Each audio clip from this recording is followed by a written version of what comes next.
everybody, and welcome to the Macaw Podcast Universe. My name is Micah Macaw. My name is Jordan Macaw. We got married approximately 7 years ago. The date. That's an important detail. Yeah, that's a date that we will not share on this podcast. We've been doing this for 5 years, and we are covering the Apu trilogy. We exist to prove people wrong. Oh, right. When they say sequels are never better than the originals. Mm-hmm. And today we're covering... Say it again. The Apu trilogy. The second movie, Aparajito.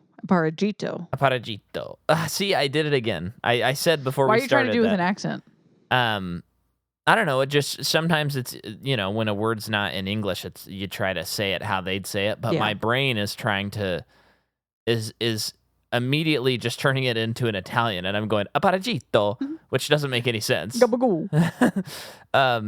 Yeah. So this is the second of it, and if you listen to our episode last week, you heard us talk about Panther Panchali, or is it just Panthay Panchali? I think it's Pather. Pather, that's what it is. I knew it wasn't Panther. Pather Panchali. And I think I just want to say that after sitting on it for a week, wow, that movie goes down smooth. Mm-hmm. Because I didn't really stop thinking about it, and I think I was a bit tepid in my descriptions and responses to the movie last week. And I'm like, a week later, I'm like, of course this is one of the all-time great movies. Yeah. And I'm happy to report I like this one even more. Yeah. This one continued the story in a fresh way, and for some reason that I couldn't put my finger on, it just felt like this one was like zippier. This one was zippier. I feel like the first one sat in everything a little bit more. Mm-hmm. That's how it feels. And this one had a lot to get through. Yeah, but it also didn't feel rushed by any means. No. And it still had those moments like the fireflies in this movie, which were pretty wild. Yeah, I didn't know that there were fireflies there. Yeah. And then some of I think there were like birds flying around at the sea. Cityscape stuff. Yeah. Where it's like the movie breathes. Yeah. It was funny in researching this, there was a lot of, there's a lot of critics to look at and stuff. And there was one person, and I can't remember who it was, but the first movie, they said that the movie wouldn't, and this was back when it came out, they said like the movie wouldn't even pass for like a work print in Hollywood, is what they said about the first movie. But then when the second movie came out, what is a work print? I think I'm using the wrong term, like a rough draft basically of a movie. I'm forgetting what the term is. There's a term for that. A rough cut. The rough cut. It's like it wouldn't even pass as a rough cut for a Hollywood movie, is what they said about the first movie. Okay. And then the second movie, the same person saw it, and it was like, oh, I get it now. And I think, I don't know that they necessarily took back what they said, but they really loved this movie. Yeah. And so I think they were kind of like, oh, yeah, that was wrong. It a critic from the time? Yeah. Oh, yeah. Okay. But yeah, let's talk about this movie. Yeah. Directed by and screenplay by Satyajit Ray, same as the last movie. And this is based on both Pather Panchali and Aparajito books. So this is the second book. This is the second book, but we'll get into some of the specifics in a moment. And those are, again, by one of the hardest names for someone who doesn't know any Indian or Bengali, rather, to speak. But it's Bhatabhashan Bandopadhyaya. Okay. Yoy. Yeah. He wrote those two books. Okay. Coming of age classics for Bengali language. I think I'm getting that all right. We'll see, though. Sound off in the comments nicely. The cinematography is again by Subrata Mitra, and the music is again by Ravi Shankar. This is like the same crew. Cool. This comes out a year later, October 11th, 1956. Fast. I know. And this is the first time I've ever had this happen on this podcast. I go to thenumbers.com, and this is not a direct-to-video. This came out in theaters. I don't know to what extent it came out because it just says not available. And there was no description of budget. There was no description of any domestic box office, any Indian box office, nothing. Well, you would assume.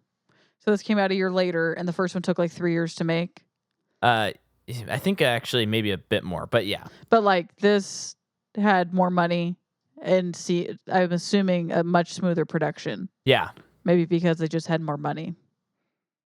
So you can assume that it cost more than the last movie. Right. But we don't really know. Yeah. Well, there's a third movie, so maybe it. I know. Maybe when enough. But also, it's like this is the 50s. I don't know if that matters. Right. Next episode, when I am sitting there researching the third movie, I am going to see if I can dig a little further and see if I can find the budget of this movie and the box office. So that's what I'm going to do next episode, or when we take our little break, if I remember to do it then. Also in English, this movie's called The Unvanquished. But I think if you're looking for it anywhere, I don't think you're going to find it that way. Which is why we're not listing the English title. Well, we never do that anyway, but or yeah, we do with the 3 colors. I think they might be. Anyway, doesn't matter. Also, what did we do for Ong Bak? We did Ong Bak. Yeah. Okay. We just did the titles. What does Ong Bak mean? We talked about it, and I kind of forgot. Was that the? It was like the god. The thing. god. Yeah. Okay. Was it the second movie or something that like goes back in time to like explain what Ong Bak is? Yeah. It was like the statue, and that's crazy. That movie rocked. But then remember how the third movie was a mess, but there was like Tony Jaa went missing. Oh, and there was like black magic stuff. And like gangsters involved. Go listen to our episode on Ong Bak 3. Yeah. Because it is, I can still contend, the most insane production I've ever read about for a movie. So this movie is based on the last 1/5 of the book Pather Pachala and the first third of Aparajito. Okay. So I would imagine that the next movie is probably based on the last 2/3 of Aparajito. Okay. So I was reading this, and I even rewatched the scene because I didn't feel this way, but there was a lot of fear and trepidation when coming out with this movie about Apu's relief when his mother dies. What do you mean fear and trepidation? Like they were worried about the reception to that? Yes. Did you feel like he was relieved when his mother died? No. I didn't either. But the interesting thing that's the interesting thing about watching international movies, because I don't really understand like family dynamic. Right. And like what is affection?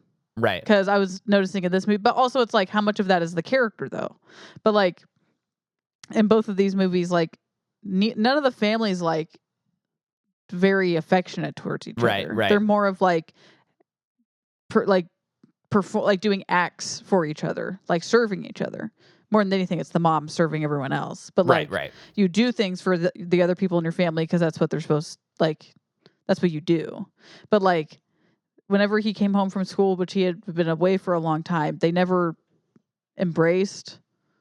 No. Or anything. Like I don't even know if they barely touched unless she was like fixing something on him or something. But I don't know how much of that is just like cultural and how much of that is or like coldness character within their relationship. Yeah. So I didn't get a sense of relief, and then I also just felt like, because like the next day he just goes back to school, and to me that felt like, well, he lost his sister and he lost a father, now he lost a mother, he can decide to give up or just keep going. And he decides to keep going. And I didn't necessarily take that as now he doesn't have an obstacle of his mother. But I did get a sense throughout the movie, especially with the school portion, that he was like, his mom had become a burden to him. I did get that sense. I think it's very, it must be some cultural stuff, because I think even you're reading on the movie in the end, it's like, okay, he picks himself up from his bootstraps. He's going to make something of himself. Well, I don't know if he does, because the movie ends pretty much right there. So I'm like, what's the next movie? How is that going to start? Yeah. But I mean, imagining that there's not another movie, maybe you're like, okay, he goes and he lives on. Yeah.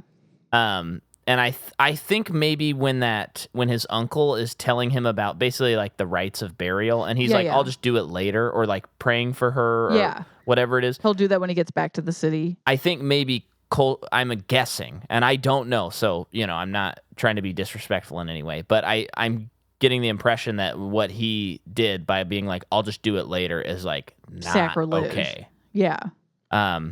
So maybe that's the relief. But anyway, the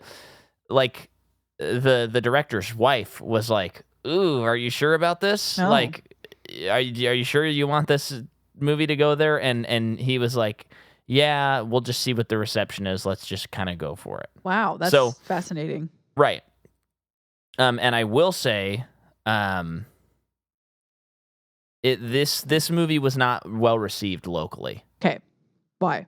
Because of the relationship between Apu and his mother. Like the core of this movie, which is a little different from the book, apparently. Oh, okay. Although it was weird because it said it was different from the book, and then I saw like a scholar on Ray's life said that this was the most like the book of the three. So something got lost in an interview or something like that. Yeah, so because this is another thing I don't know about Indian culture, Bengali culture, is the like, how do you honor your parents? Yeah. There. So I guess you would assume that there is a huge honoring of your parents, especially because in the first movie they moved back to this village to live in his ancestral home. Yeah. That's definitely a point of respect for your family. And then in this movie, it just doesn't seem like Apu really cares. I don't know if cares is the right word. Mm-hmm. It's just he's like given this opportunity when he goes to Calcutta. Yeah, and someone believes in him and is pushing him to like, you could succeed and basically break free of your poverty if you apply yourself. And he just seems like, yeah, I'm going to do that. Right. It's been so hard my whole life, and it's been so tragic. I will try. Mm-hmm. And I guess at the expense of his mother. Yeah. Yeah. I don't know. Well, so speaking on this further, this is a quote that Ray said about it. Quote, "As for the suburban audience, it was shocked by the portrayal of the mother and son relationship, so sharply at variance with the conventional notion of mutual sweetness and devotion." So contrary to that. Yeah. So at the time, the conventional notion is just mutual sweetness and devotion to one Maybe another. That's what was really portrayed in movies at that time. Yeah. So I think that's really interesting. That's why I really like this movie, is that relationship. So anyway, we have that. Another thing about the movie, in the book, there's this character Leela, and they were trying to cast someone, I think on their third try to get somebody casted. Like they had an actress, didn't work, had another one, didn't work. They get the third one, and her fiance does not allow her to act in the movie. Whoa. Yeah, and so Ray is just like, you know what? We're pushing it boulder uphill. Just cut it. We're not including this character. Do you know what kind of character it was? So it was like a girlfriend type of character, and that's what kind of pulls him into the city. And so he was a little concerned that maybe there wouldn't be enough that would justify him leaving for the city. Again, I'm wondering if there's, because this is so normal for American culture. Yeah. Like you leave your family, you go and you study in college. That's what everybody does. Yeah. And I wonder if in the movie, he's like, while he's making it, he's like, I don't know if audiences are going to, it might be too unbelievable that a son would just leave his mom. Yeah. But then years later, in retrospect, he's like, I'm glad we made that decision. I stand behind it. Yeah. But it's just, that's fascinating. It's interesting that this movie just didn't go over super well in India. It's not like he was in trouble or anything like that, but it's like people didn't really like this movie, at least upon its release. But there's more on that, because there's some other people that really like this movie upon its release, but we'll get there. Let me find his name again. Subrata Mitra was the cinematographer from the first movie. He does this movie, and he pioneers a technical innovation in cinematography in this movie. So I'm just going to read it verbatim because it's a little hard to explain. The fear of monsoon rain had forced the art director Bansi Chandragupta to abandon the original plan to build the inner courtyard of a typical Benares house in the open, and the set was built inside a studio in Calcutta. Oh, wow. Mitra recalls arguing in vain with both Chandragupta and Ray about the impossibilities of simulating shadowless, diffuse skylight. But this led him to innovate what became subsequently his most important tool, bounce lighting. Mitra placed a framed painter white cloth over the set resembling a patch of sky and arranged studio lights below to bounce off the fake sky. What? So That's wild. It is crazy because I just assumed... So a lot of that stuff's inside? Let's see. Some of it's inside? The inner courtyard. So I think their home, right? Yes. Yeah, that's a set. What? I know, it all felt... That's crazy. It felt like a real... I wonder, because so with monsoon rain, like I wonder if at any point it was out, like how much of it was outside, how much of it was inside. No, it says for fear of monsoon rain. So just the whole thing. So they did it all. Yeah. What? Yeah.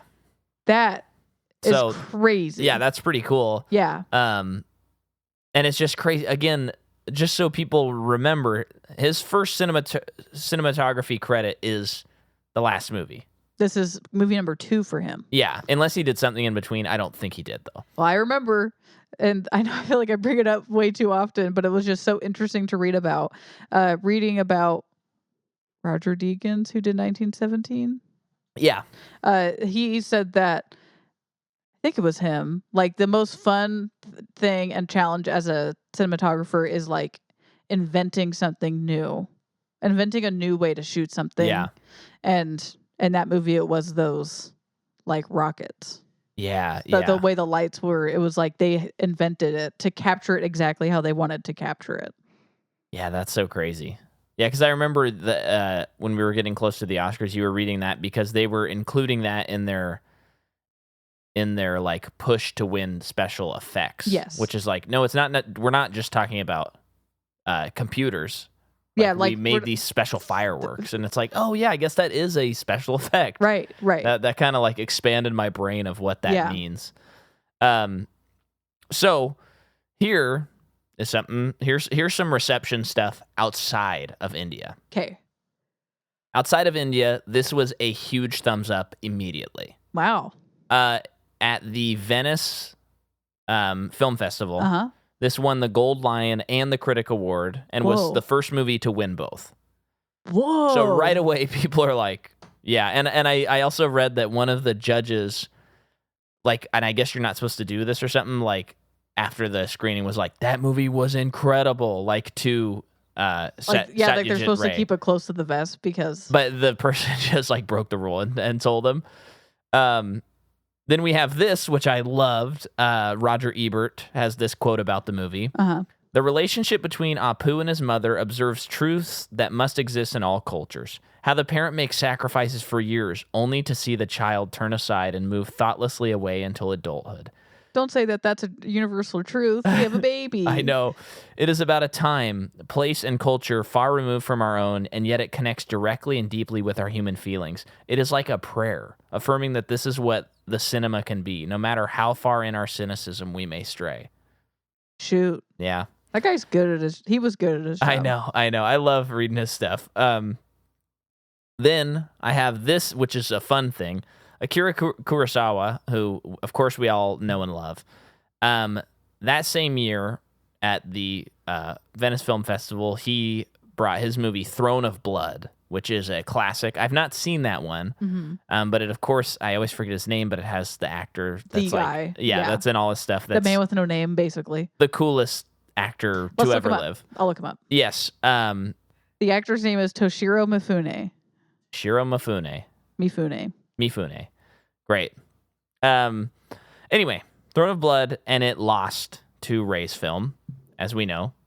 But many years later, Kurosawa's daughter made a list of 100 films that were admired by Kurosawa, and the list quoted him as having affirmed the jury's choice as, quote, absolutely right.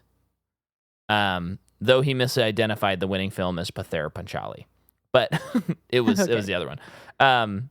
So those are the notes I have for the movie. I mean, having Akira Kurosawa say your movie was, in fact, better than your movie, the movie he made, then that's about the highest compliment as you can get from film. Yeah. I saw this weird fact the other day that I'm curious if it's true about... I know it. I know the fact, so I will know. Well, I got to look up the actor's name. This person, Isabel Adjani, who was in Possession.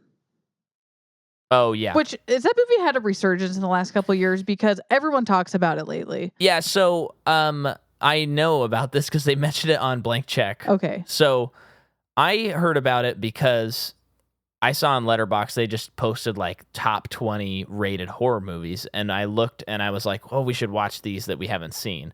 And that one was on there. But for years, it has only been available on like DVDs, but like import DVDs. So like in America, it's just not really been available. And then I think maybe like Shudder or something like got it. Yeah. So people could finally watch this movie. Yeah, it's just one of those things where like it was just kind of buried, and then people got the movie. Got it. Yeah. Well, let me do a quick little look. And they're remaking it with I think Robert Pattinson and someone else. And I think it was a pretty good director too that they're planned for. Which is good because I didn't like that movie. And I'd like to see it be remade. Liked it. I did like it. I can't imagine rewatching it and like rewatching a remake. Yeah. It's just really disturbing. Yeah. But I liked it. That one. But we love disturbing now. And I can't wait to watch a movie that's really about a failing marriage. What? Just how horror movies today are just so existential. Oh, yeah. And how I've just have the last, like kind of lately been like, I think I'm not into that. Yeah. As much as I thought I was. It's nice to have some fun. Not even, yeah. But maybe I think that's just where I am right now. Yeah, I think it's kind of the trend. Yeah. But also, I mean, there hasn't really been the horror hits that have come out in the past few years have all been like fun movies, really. Yeah. I mean, Megan is the one that I think about. This, kind of loosely horror, but it like people like having fun with horror. Yeah. And it's just every once in a while those existentials. I think what you're probably tired of, and I am too, is when you're like, oh man, I love horror, and then someone's like, have you seen Hereditary or Midsommar? And those are good. Like, yeah. And those are good. They're worth bringing up. But then when you're like, oh yeah, but like I really like the Nightmare on Elm Street movies, and they're like, oh yeah, I only watch ones that are like really thought provoking, that sort of thing. And you're like, I mean, Freddy creates dream nightmares. It's pretty thought-provoking. And he has a good time doing it. Yeah. So, but no shade to those movies. Those are good movies. Yes. I think I'm tired of that sort of thing where it's like people who have no knowledge of horror just like those two movies. And you're like, okay. I would be interested to know who is remaking it. If you find that out, tell me. Well, you do the actors. I just saw this fun fact about her, Isabella Adjani, that in Cannes that year she won Best Actress for 2 movies. That movie and another movie, but I don't know if that's real. Oh, okay. But that's wild if that's true. Yeah, it'd be pretty wild to win Best Actress for that movie. I thought she was. Well, we don't need to talk about it. I'm throwing a little shade. I'm just kidding around. I liked it. But the actors in Aparajito, we have young Apu is recasted, played by Pinaki Sengupta. He is also in The Music Room, and that's kind of about it. And then adolescent Apu is played by Samarin Gossel. Okay. He is in one other movie. Yeah. And then, okay. I take back what I said. It won't be good. It's the director of Smile is doing it with Robert Pattinson. Hey, don't say that. You haven't seen Smile yet, and they're making it. They have a second one. I know. I just saw the trailer, and it was. I knew. But talk about having fun. Yeah. They're literally smiling through it. Yeah, they are. We'll watch that someday. I don't know about me. I don't know. Let's get them to the third movie and we'll talk. Yeah. So I mean, who else is there to talk about? Oh, well, and I'm sorry. Now I'm stuck on this. Another thing is Possession was banned in the UK, and it was one of the notorious quote video nasties. That's what they called it. Yeah, there's like a group of video nasties that back in the day where it was like stuff that was banned. I wonder if there's a just description. Why? Possession is not for the faint of heart. Yeah, nuts. I think, yeah. It just didn't. It didn't. This just happens sometimes with movies. It's like it's just completely not for me. And so it was like I was never freaked out by the movie because I never was at a point where I was enjoying it. You know what I mean? Sure. Yeah, you never got sold. Yeah. But I do have one of my favorite Letterboxd reviews for that movie. And this is only going to be for the people that actually have seen it. Otherwise, you're going to be like, what are you talking about? And it is this. I wrote, the old take a feather and a shoe out of the trash and shove the shoe down the toilet and use the feather to puke so you can drown a guy and frame him for an overdose trick. And that's all hyphenated. It's one big long word. So that's only for the people who've seen it. And that is a real scene in the movie that I was like, what are we doing here? And then when that girl was screaming for like 5 or 6 minutes in the subway, just like rolling around screaming, I was like, I forgot about that. This is, we're still watching this. Wow. Okay. Yeah. This is still happening. But why are we talking about that when we should be talking about Aparajito? Let's get into it. Okay. All right. So right off the bat, before we get into it, I want to say that I found this movie to be quite relatable. Can you guess why? Because you're a parent. Well, yes. Yes, that is a big part of it. But I related to the Apu section of this movie quite a bit because... So like the whole movie? Well, yeah. But it reminded me of when I got out of high school and I started like touring and playing music and all that stuff. And not necessarily to my parents or my mom in particular, although I'm sure there's many instances where this did happen. But there was this like, I'm off doing better things. Like, I don't need to really concern myself with this stuff. Like the mundane stuff of life. I'm out there like playing shows across the country, and having that air of, and I think it just comes with being young and that age. Because I think pretty much anybody who goes to college feels that way where they're like, oh, now I'm finally doing something with my life. Yeah. So it just kind of hit me and the way it was portrayed in the movie, because it doesn't feel like he's being malicious or anything like that, but it does feel like he's like, oh my gosh, Jake, let me just live my life. Yeah. And he goes and he does it, and when he comes and he visits, like that scene where he comes home and she's like, how's this? And he's like, good. What about the food? Do they feed you there? Yeah. And he's not really explaining stuff, and that was that cut a little too close to home. Wow. So it was a little convicting feeling? Yeah, although I do remember, I think it was after our big seance tour, I do remember getting home and like sitting down with my parents and walking them through every date that we played and being like, oh, we did this, and then we went here, and from then on, because they wanted that.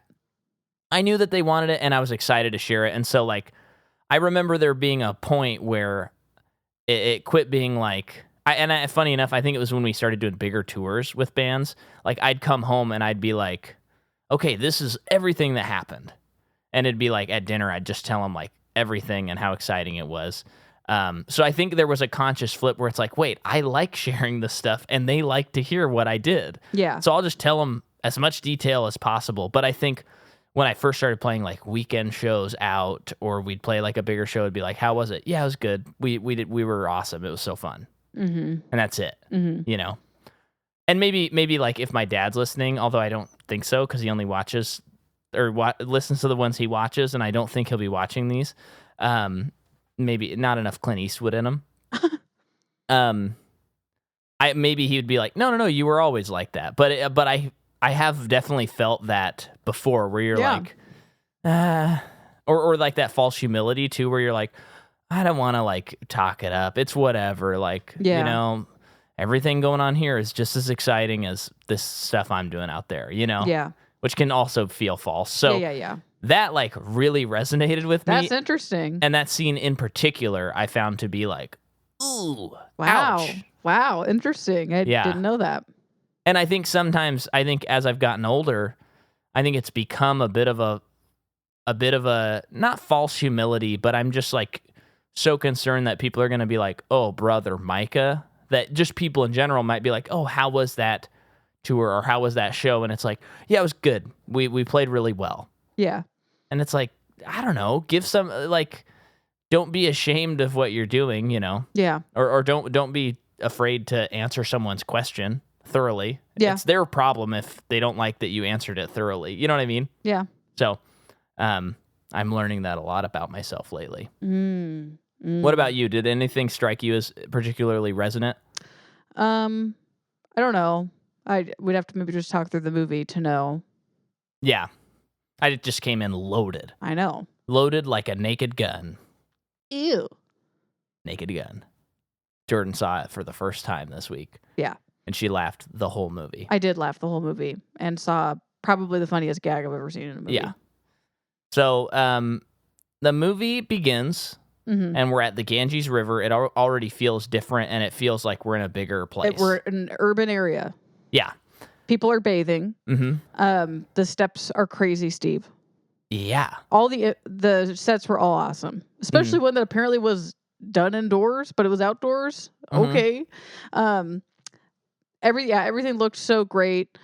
Even the city, like the small cramped streets that they walked through to get to their house, walking through the city, it just really felt like an urban jungle. Yeah. And people everywhere. Yeah. And then we just have like, so his dad is a priest at the in the city, and They're gonna be able to hear that. I don't know. They might be able to hear a fan. New addition to this episode, but it is so hot in here. I have to have it on. He's a priest, and when they show him doing priest stuff, they kind of make it seem like at different points in the river, there are just people have their own little congregation. Yeah, I mean, this is definitely a cultural thing that I don't understand, but it seems like the equivalent of like, I mean, maybe like the Catholic Church, where it'd be like, oh yeah, just go to any place, confess your sins, and go do that. Whereas like, I feel like with Protestantism, there's a little more loyalty to like a specific place. Yeah. Which all of these things have their advantages and disadvantages. But apparently, GOT, GHAT, which was brought up a lot in the movie, are a flight of steps leading down to a river. No. I was looking it up because because they go to a temple several times where there are like religious things being performed. Yeah. And I was wondering if that was the GOT. But no. I don't know what that was. So yeah, I just got the impression that maybe, and again, I could be wrong, not trying to be insensitive or anything like that. So, but I felt like there was maybe some sort of, it felt like the culture was like, oh, you go and you do this thing, so just find one of these guys to like get your like sermon from for the week. Oh, or whatever. I understand what you're saying. You know what I mean? Like it's maybe a little more like performance based is how it felt almost. Yeah. Was it Hinduism or was it Islam or? Well, they mentioned Shiva, which I believe is Hindu. Yes. And they mentioned. But this is what I others. don't know. We probably sound so stupidly ignorant. Yeah. But the son wears that. Yeah, we do. Wears that rope thing around him that he wears under his clothes. Yeah, is that the holy threads they mentioned in the movie? Okay. Doesn't the guy in RRR, the guy from the woods, are the main guy? Yeah, no, I know. He also wears that. Beam. And I think they're all Muslim. Oh, yeah. I don't remember. I'd be too afraid to take any authority in this matter. I don't. Are you looking it up right now? Yeah. What are you looking up exactly? The rope. RRR or? No, just like, what is it? Tell me what you're Googling though. Don't want to. Is it just like rope, Hindu or Muslim? It's not is a that rope what you're? though. It's like a cord. What is it called? Don't know how to. Holy threads cord. Oh my gosh, we're gonna have to cut all this. Cut this. Cut this. Cut this. Cut this. You can keep talking. Okay, so we see Apu again, and he's just like running around the city. He's like basically playing hide and seek with a kid, and we're kind of reminded of how what the series is really good at is capturing his perspective as a child, and what that's like, the good and the bad. He also wears a thing around his arm. I don't know. That I feel like was. I think we might have to give up on this since we don't know. I know. I just thought this was going to be like a easy Google. Here it is. But a lot of ropes and cords worn in various different ways mean various different things and various different religions. Yeah. But, can you imagine that? So go ahead. So, yeah. And then we see the mother. She's slaving away. This is the only time, I think, a couple times in this movie we see her not doing something, but in the last movie and most of this movie, she's always cooking, cleaning. She's never like resting. In this movie, she's only resting because she gets sick. Yeah. Just an interesting detail that I'm sure is quite intentional. Oh yeah. So yeah, when she's introduced in this movie, she's like cleaning the floors of the building that they live in, and it seems like it's like everyone rents a room. It's all like the kitchen's communal, bathrooms communal, like all that stuff is shared within the building. That's what I got. Yeah. And it's also, I'm thinking about like the child's perspective, and I think that's interesting that since we are seeing these movies from his perspective, like maybe that's just how he like a lot of people view their mothers, as they're always cooking, cleaning, taking care of them. Even if they were resting in front of them, like a child doesn't maybe like recognize that. I can't help but wonder if his sister survived, how that would have affected him and his outlook on women or not, or whatever. Because so much of people's actions in this movie too are basically the mom and the son. I can't help but think of through the lens of they lost two really important people in their lives. Yeah. And well, we haven't even got to the second one yet. But yeah, she is very aloof to pretty much everyone in the building. Right? Especially the guy that lives all the way on the top. She's like, and again, I think there's some cultural stuff that we're not. She's scared of him, and I don't know if it's like they never showed that he did anything wrong to her. Yeah. I don't know if it's like her husband's not there. But there was that point when he kind of snuck up on her, which was a bit odd. He did, but which is very creepy, absolutely. But like even before that time, the beginning of this movie, she's like really quiet with him and like makes her son go ask him for matches. Yeah. Instead of her going up there. Yeah, I don't know. Yeah. But yeah, so at some point the dad gets sick, right? Well, we should mention, I don't know if you already have, that Apu is not in school. He just runs around with the kids. Okay, yeah. And yeah, the dad gets sick.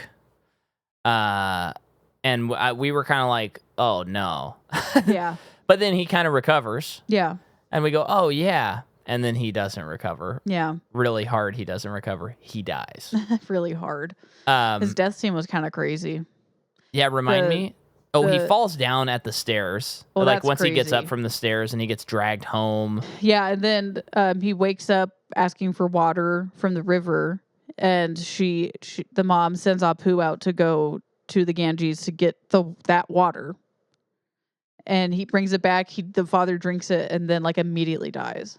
Yeah. Oh, yeah. It's pretty traumatic. And just like it's I love this, and maybe we could figure out like the meaning behind these animals, but once the daughter dies in the first movie, we see like a montage of the water skippers on the water. Mm-hmm. And then when he dies, there's when the monkeys come in? No, there's a small montage of just birds flying around. Oh yeah, a lot of pigeons throughout the city. Yeah, and then when she dies, we see the fireflies. Oh, so, like, that's interesting. Each time we're seeing like wildlife. The pigeon thing seems more easily interpret. You can easily interpret that because I think it's kind of classic. I mean, sometimes at funerals you release a dove. Yeah, he's like floating off to the next Yeah, it's plane. like his soul departing Earth. Yeah. I wonder with some of that too, though. It's like we move on, like life continues. Life finds a way.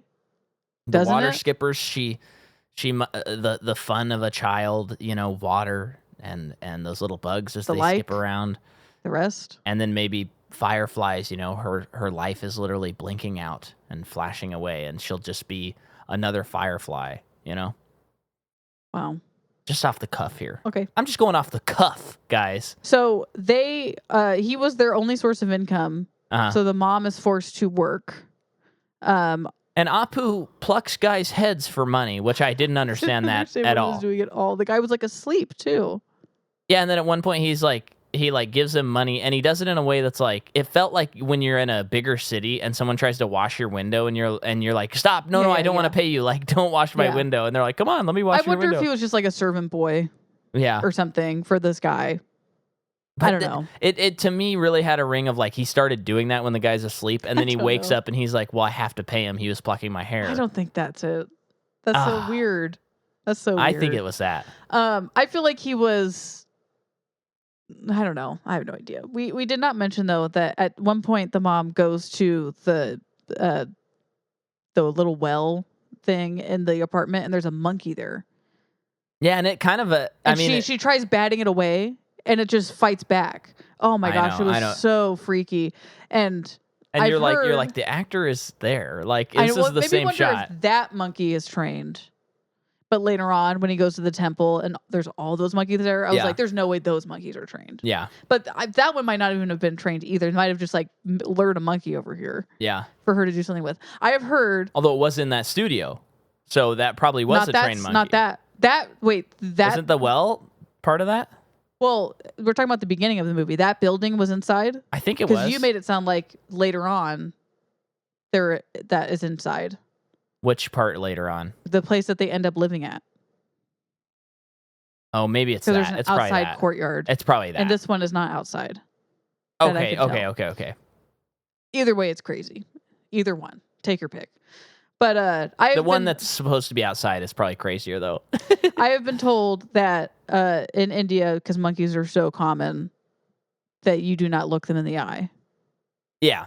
Because it is like you're inviting them to fight you. That's so scary, but so awesome. And you know what I said? What?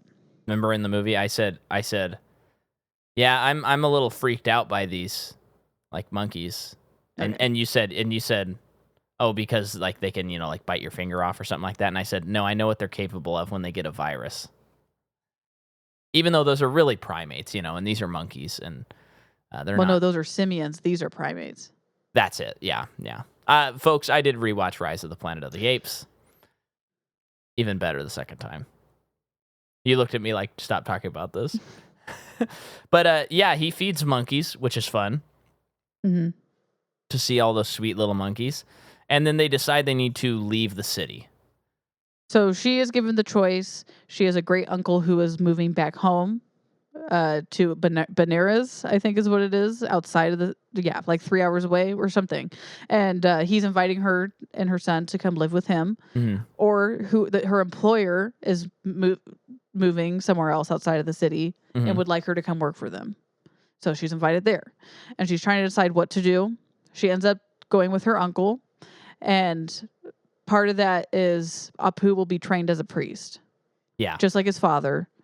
He'll grow up to be a priest, which I'm kind of feel like that was going to be his destiny all along, is to just do what his dad did. Yeah. Yeah. So they go to Benares. Yeah, and he does that. He's making enough money that it's okay. They're going to be okay. Well, she saved a lot of money too. She saved money too, but then he starts going to school. Yeah, he is being trained as a priest, but other than that, has nothing to do. So he's just running around, and he follows these group of boys who are like roughhousing, and he follows them, and they're running to school. Yeah, and he sees them there and all the other kids, and when he goes home that night, he tells his mom that he wants to go to school, and so he can still be trained how to be a priest and go to school, and Which is interesting because she's very resistant to him going to school. She is. Yeah. And part of that, I feel like, well, a lot of it I feel like is like, you're going to be a priest though. Yeah. And I just wonder how much, is education just not that important to her and to their family and what? Because I think at this point, we kind of see that, at least in my view, it's like, oh yeah, the mom is, I mean, she's not like altruistic in all of her stuff. Like, there's a selfishness here, I think. Oh, definitely. I think she doesn't want him to go because she doesn't want him to be away from her. Yeah. And it's like, you're going to be a priest and we're going to stay in this village forever. Yeah. Yeah. But you do have to imagine, like, her daughter died and her husband died, and it's only him left. So she's clinging to him with a death grip. Yeah. And I think as he grows up and someone finds that he has an aptitude for education or, studies. Yeah. And they're pushing him to do that. He's probably thinking like, this is my ticket out of here. Not just away from his mom, but I do think that's definitely an element. It is. But also like, my sister couldn't make it. My dad couldn't make it. Maybe I can. Yeah. And so he studies. He loves it.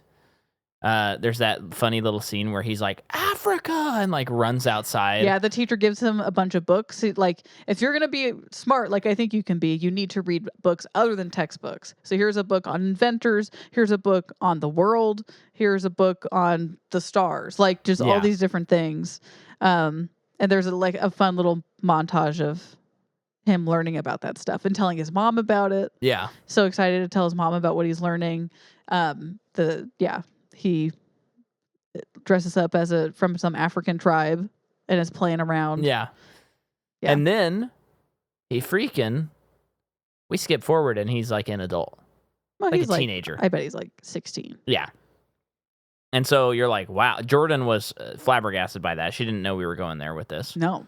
I knew because it was on the cover of the DVD, on the Blu-ray Criterion Collection. And by the way, and I think these movies are free online, by the way, folks. So you can watch them. Oh. You don't I think you can find them pretty easily. But I mean, you're not going to get the Criterion if you do that. So he is older now and he's like, I want to go to college, and he has this Is it college? Yeah, it's college, I think. Okay. Like he got like a scholarship to go, basically. He'll get paid like 10 rupees a day. And he's talking with his mom, and it's a great conversation that once again was very relatable. And it was just very much like, well, have you thought of all this stuff? And it's like, yeah, I'll take care of that with this. And then it's like, well, what about this stuff? Have you thought about that? It's just a classic like parent thing. Totally. And I feel like at this point, throughout this movie, I was definitely feeling the Apu stuff. But then I also, like, now I'm a father, and I am like, oh my gosh, we're going to have to go through this with our daughter. Yeah. Where, like, she's going to want to, like, move away, and we're probably going to feel resistant to it. No, she won't. She will never want to move away. But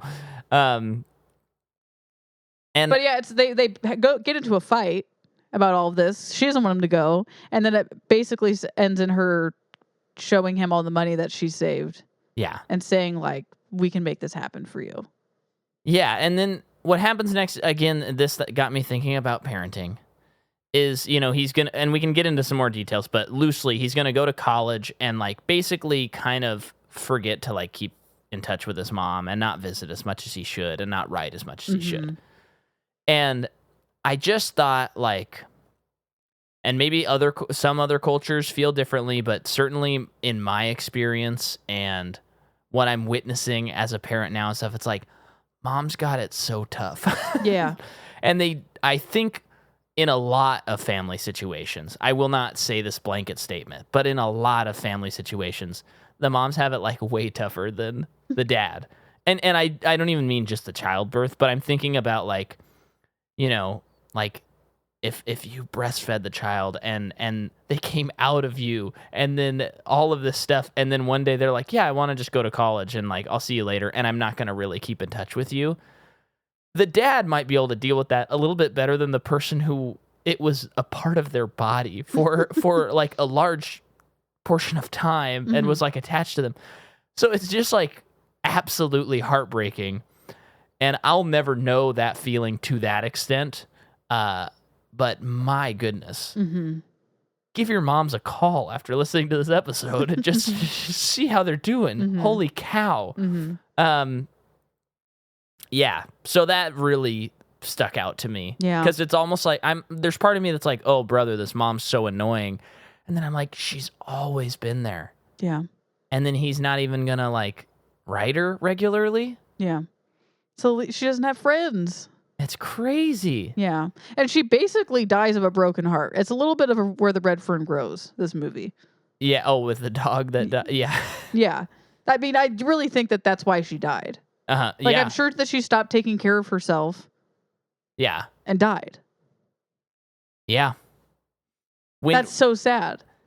I do love that moment, though, where he comes back home. He's not giving her much. They're hanging out. And then she's like, can't you just, like, stay, like, 2 more days or something like that? Yeah, is this not going to ruin your studies? And he's like, no, I can't miss it. And he's kind of a jerk about it. He is, yeah.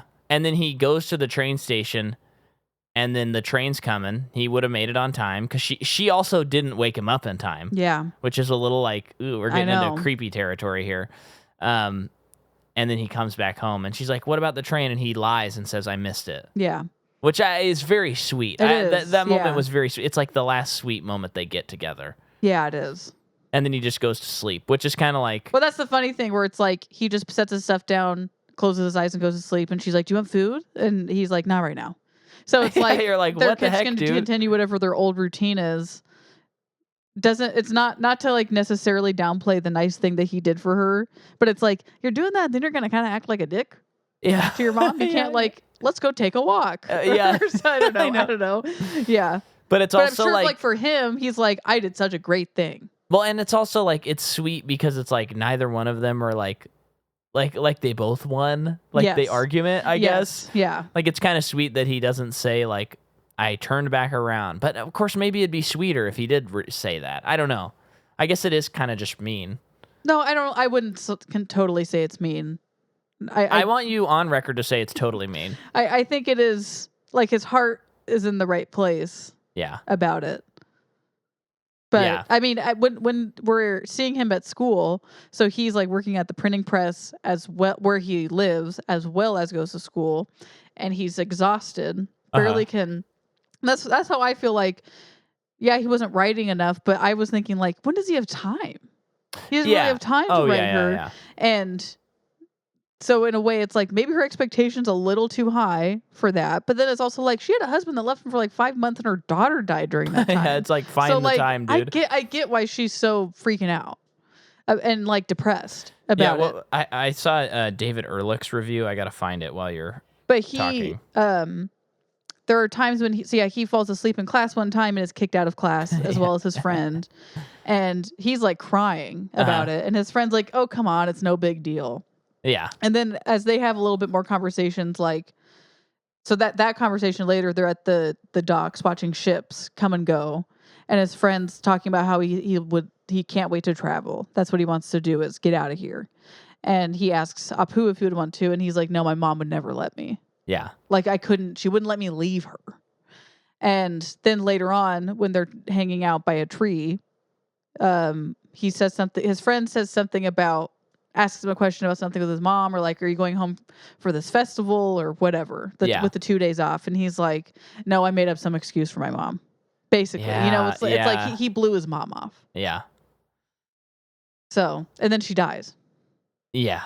So in all caps, David Sims' review is Sims or Ehrlich? Sims. Okay. Remember to visit your GD mother. Wow, how did I not like that? Yeah, and then she dies. She just slowly like wilts away. And then he gets a message that she's sick. He comes home, and then by the time he's home, he runs through the whole place, and he's like, Mom, Can't find her. Doesn't find her, and then he just sits by a tree and starts crying. Yeah. Yeah, I don't get relief from that, but if that's what was supposed to happen, I'm sure whenever I watch this again, it'll hit much differently. I watched the scene again, and I don't see the relief at all. So I'm wondering if that's a cultural thing. Like maybe his response was like inappropriate to what people are used to, or maybe I misread the quotes or something. That's not the relief necessarily. It's the fact that he went back to school like the next day and didn't like stick around. It feels like it's the next day. Yeah, maybe like he didn't stick around long enough who knows how long his mom's been dead, but like he didn't stick around long enough to like bury her properly. Like yeah, he's just gonna do like the religious rites like when he gets back to college, not there. Yeah, which seemed like a pretty big deal from the way the uncle kind of reacted. Especially if he has been trained to be a priest and his uncle's a priest. Like you more than anyone should know how important that is, especially to your mom. Yeah.